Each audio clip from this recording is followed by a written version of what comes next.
Now, I will give you a topic, and I'd like you to talk about it for 1 to 2 minutes. Before you talk, you'll have 1 minute to think about what you're going to say, and you can make notes if you want to. Do you understand? Yes, I do. Here's your pencil and paper for making notes. And here's the topic. I want you to describe a hobby that you had as a child.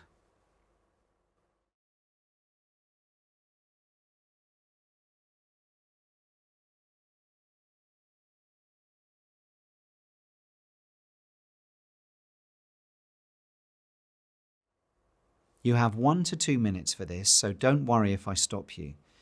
I'll tell you when the time is finished. Can you start now, please?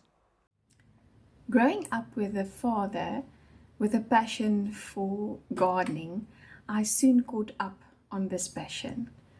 My father taught me everything about gardening.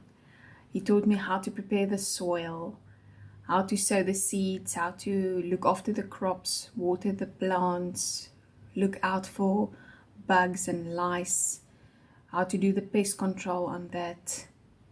He also taught me how to pick the beans, the tomatoes, to pull out the carrots, how to work with the pumpkins.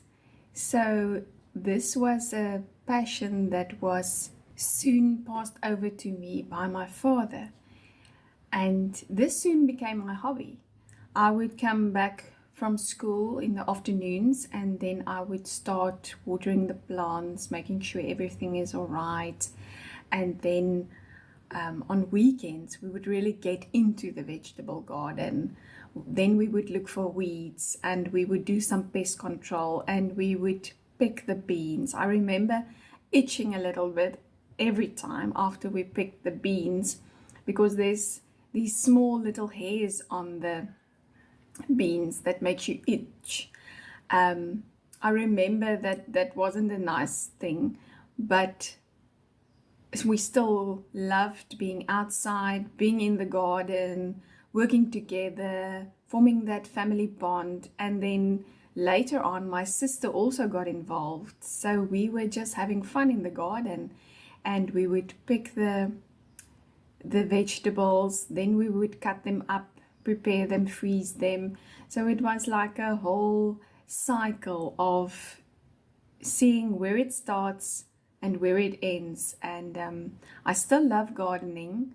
I don't have a vegetable garden at this stage. I do have some tomatoes in a pot plant, but that's how far it is now. So I would like to get into that again sometime. Thank you. And are you still interested in this hobby now? Yes, absolutely. Thank you. Can I have the booklet and the paper and pencil back, please? Thank you. You've been talking about a hobby that you had as a child, and I'd like to talk about some more general things related to this. Let's consider first of all, is it important for children to have a hobby? Yes, I think it is important for children to have a hobby. It's a place where they can express themselves, maybe be creative, maybe learn a few new things, maybe something from an older generation can be passed on to the next generation. And with all the stresses and everything that comes with normal schooling, it is important for children to have an outlet, somewhere where they can express themselves and just be themselves and have fun with their interests.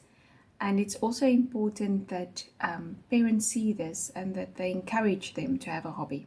Do people in your country spend a lot of time on hobbies? Yes, they tend to spend a lot of time on their hobbies in my country, especially on sports. Children participate and compete in school sports. And then there are clubs for the older people to join. And then also arts and crafts is quite a big hobby in my country, with lots of craft markets on weekends where you can visit and see how people express themselves in their hobbies. In your opinion, are hobbies more important for children or for adults? My opinion is that you can't really say that it's more important for adults or for children to have a hobby. I think it is important for everyone to have a hobby. Everyone has to have a chance to express themselves, to explore their interests, and to maybe develop themselves, to explore the talents that they have, and to share that with other people, and just to relax. I think it's important for everyone to have a hobby. Let's talk about entertainment now. What do you think are the most popular forms of entertainment in your country? In my country, people love sports, especially rugby and soccer. I would say that the most popular form of entertainment are people going to the stadiums to watch a rugby or a soccer match. If you can't make it to the stadium, you can always watch it on television, because there's always a channel that shows these matches to the public. And that would be the most popular form of entertainment. Do you think people spend too much of their free time indoors these days? Unfortunately, yes. Because with all the social media and all the entertainment that you can get in your home, on the internet or on the television, I think people tend to rather stay at home, be on their devices, than go outside and maybe do a sport or participate in a sport or do a hike or something like that. And do you think that as people get older, their idea of fun changes? Yes, I do think your idea of fun changes as you get older. If you watch small children playing in the mud and getting wet and filthy, teenagers just wanting to chat with their friends, people relaxing on different ways, and then older people maybe enjoy reading a newspaper or doing a crossword puzzle. So I do think that your idea of fun develops as you get older. Thank you very much. That is the end of the speaking test. Thank you for having me. These answers got an overall score of 8.5. Let's see why. Melissa got a 9 for fluency and coherence. She gave complete answers and didn't hesitate. For instance, she clearly answered the question and provided specific examples at the start of this answer.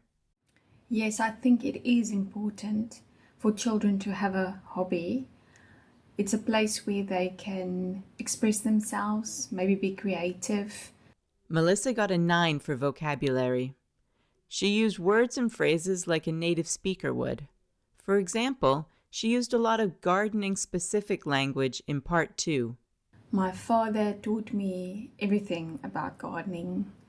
He taught me how to prepare the soil, how to sow the seeds, how to look after the crops, water the plants, look out for bugs and lice, how to do the pest control on that.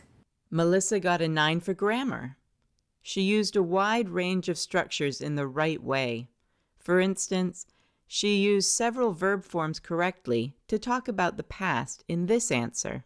I remember itching a little bit every time after we picked the beans, because there's these small little hairs on the beans that makes you itch.